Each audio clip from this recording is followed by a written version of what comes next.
Sebelumnya pemirsa, jagat maya dihebohkan dengan video yang memperlihatkan aksi perundungan secara kejam yang dilakukan siswa SMP terhadap temannya. Aksi tak berakhlak ini pun memicu amarah warga saat pelaku perundungan akhirnya ditangkap polisi.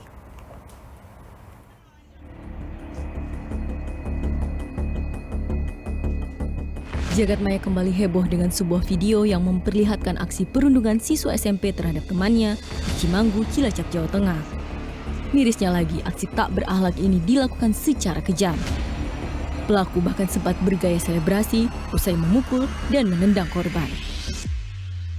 Dalam video yang viral di media sosial ini, pelaku menganiaya korban sementara teman-temannya yang lain hanya menyaksikan. Tak ayal aksi perundungan ini pun memicu amarah warga. Bahkan warga di sekitar rumah pelaku sempat menggeruduk hingga memaki pelaku saat diamankan aparat Polresta Cilacap. Aksi tak berakhlak ini pun dilakukan pelaku lantaran korban memutuskan untuk bergabung dengan geng lain. Pelaku yang diketahui sebagai ketua geng tidak terima dan kemudian merundung korban. Polisi pun telah mengamankan 5 orang. 2 siswa diketahui sebagai pelaku sementara 3 lainnya berstatus sebagai saksi. Kasus ini pun masih ditangani oleh Polresta Cilacap. Tim Liputan, BNews. Kita bahas bersama dengan Mbak Devi Rahmawati, selaku pengamat sosial yang sudah terhubung secara daring bersama dengan kita. Selamat sore, Mbak Devi. Selamat sore, Mbak. Ya, Mbak Devi, lagi-lagi ada anak-anak yang kemudian melakukan perundungan, direkam dan viral di media sosial. Ini bukan pertama kalinya. Dari kacamata keilmuan Anda, fenomena apa yang sebenarnya terjadi menurut Anda?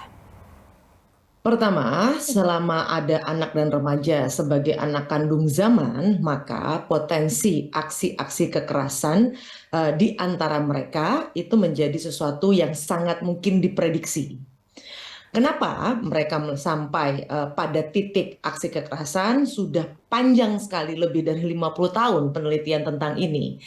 Yaitu apa? Pertama, memang anak dan remaja adalah individu yang memiliki satu, keleluasaan waktu, 2, energi yang begitu besar, ketiga, mereka memang kelompok yang membutuhkan perhatian yang besar.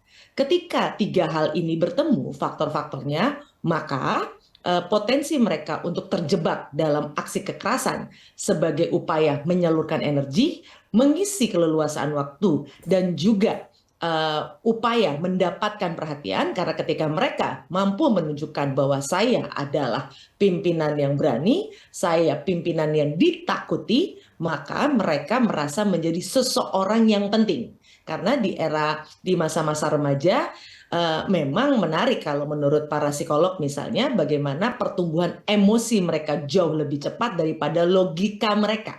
Rasio mereka itu baru tumbuh sempurna di usia 24 tahun, kata para ahli, gitu ya. Jadi tidak heran ketika mereka mendapati sebuah persoalan yang kemudian menjadi setir dari upaya mereka menemukan jawaban adalah emosi mereka. Nah, yang keempat yang menarik, sejak era munculnya media, anak dan remaja itu berpotensi untuk menjadikan apa yang biasa dia konsumsi menjadi rujukan ketika mereka menghadapi persoalan. Kita tahu sejak era digital ini yang namanya tayangan-tayangan atau konten yang tidak bertanggung jawab yang isinya kekerasan, pornografi dan sebagainya, itu kemudian menjadi hal yang tanda kutip lumrah, lalu lalang di gawai yang dimiliki oleh anak-anak kita. Oleh karenanya, satu hal, kita perlu berempati. Anak ini tidak tiba-tiba menjadi tanda kutip anak yang kemudian berwatak keras. Dia adalah korban dari lingkungan yang pasti tidak memberikan perhatian yang cukup kepada dia, tidak memberikan tuntunan yang tepat, apalagi tontonan yang baik untuk anak tersebut. Sehingga ini menjadi alarm yang sangat penting untuk saya sebagai orang tua dan orang tua manapun, orang dewasa manapun yang di sekitarnya ada anak dan remaja. Karena hanya masalah waktu, anak dan remaja kita berpotensi melakukan hal yang sama ketika kita tidak memberikan 2P, yaitu pelukan dan perhatian kepada mereka. Ini yang menjelaskan kenapa aksi kekerasan yang dilakukan oleh anak dan remaja itu bisa betul-betul di luar nalar dan logika, karena satu, semakin sadis mereka, semakin berbeda apa yang mereka lakukan, maka nama mereka tanda kutip akan semakin harum. Dan yang kedua, mereka mendapatkan rujukan untuk melakukan hal-hal tersebut lewat media yang mereka konsumsi, karena ketika mereka asik masuk dengan media, mereka merasa bahwa kekerasan bukan lagi hal yang luar biasa, karena apa yang ditonton lewat medium tersebut membuat mereka yakin bahwa oh, semua orang melakukan hal ini, oh ini tontonan yang sangat wajar. Jadi sekali lagi, terlepas dari memang tindakan kekerasan yang bersangkutan atau anak-anak lain yang terakhir kita lihat bagaimana ada anak SD yang kemudian sampai buta akibat perbuatan temannya. Sekali lagi, saya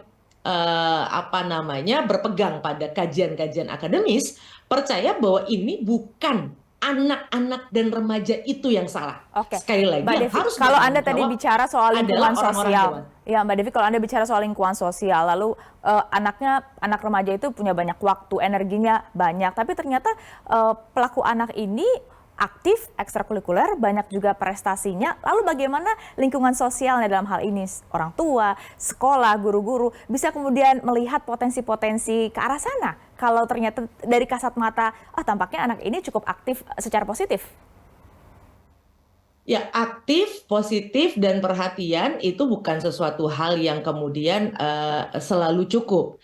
Ini agak unik, anak ini agak unik dalam konteks banyaknya aksi kekerasan. Jadi kita kalau melihat polanya, memang anak ini cukup unik. Tapi secara umum, secara general gitu ya, anak-anak yang kemudian berpotensi melakukan kekerasan memang adalah anak-anak yang tidak berprestasi. Apa penjelasannya ketika anak itu berprestasi? Silakan nanti bisa konfirmasi kepada aparat yang melakukan penyidikan. Sebagian besar kasus-kasus sekarang yang dilakukan oleh anak dan remaja ataupun bahkan orang dewasa dengan aksi-aksi yang di luar akal sehat itu rata-rata dipengaruhi, dipicu atau dirangsang oleh tayangan-tayangan yang mereka konsumsi.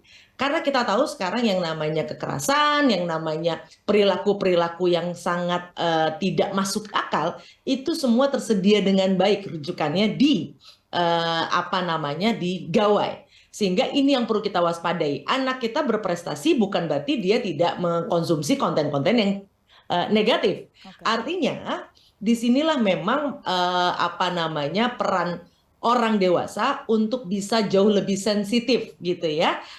Apalagi anak-anak sekarang cukup cerdas ketika kita ingin memantau menjadi CCTV-nya lewat akun media sosialnya. Mereka bisa punya account 1, account 2, account 3. Gitu ya. Jadi yang terutama adalah bagaimana kita harus selalu mendampingi seseorang, khususnya anak dan remaja, dalam konteks menyediakan waktu yang pasti sangat sulit juga bagi kita semua orang-orang dewasa untuk bisa berdialog. Dalam dialog biasanya pelan-pelan kita bisa menemukan gap atau kesenjangan yang bisa jadi terjadi dari apa yang tampak luar, yang kemudian dia proyeksikan, karena sosial media sebagian sebenarnya sangat mungkin dimanipulasi, dan data-data penelitian di bidang komunikasi menyebutkan apa yang ditampilkan di sosial media banyak sekali sesuatu yang sebenarnya sudah dikoreksi, sudah dikurasi. Artinya bisa kelihatan baik-baik saja, padahal di balik itu ada banyak hal yang harus dievaluasi, harus diperbaiki. Ketika teman-temannya juga dengan tanda kutip santai melihat aksi kekerasan, ya tadi karena bukan anak ini saja atau remaja ini saja yang sudah menyaksikan tayangan-tayangan kekerasan, itu yang disebut dengan kelumpuhan naluri. Kalau kita sudah terlalu sering menonton pornografi, menonton aksi kekerasan, maka kita tidak lagi bisa melihat itu sebagai sesuatu yang luar biasa dan membuat diri kita kemudian bisa berempati atau kemudian melihat ini sebagai sebuah masalah. Karena sudah terjadi kelumpuhan mental akibat paparan dari konten-konten negatif tadi. Ya, itu dia PR-nya ya bagi guru maupun orang tua untuk mengawasi tanpa merasa mereka terganggu privasinya. Kita tunggu nanti penyelidikan dari polisi terkait dengan kasus ini. Terima kasih Mbak Devi sudah bergabung bersama Berita Satu Bersama. Salam sehat.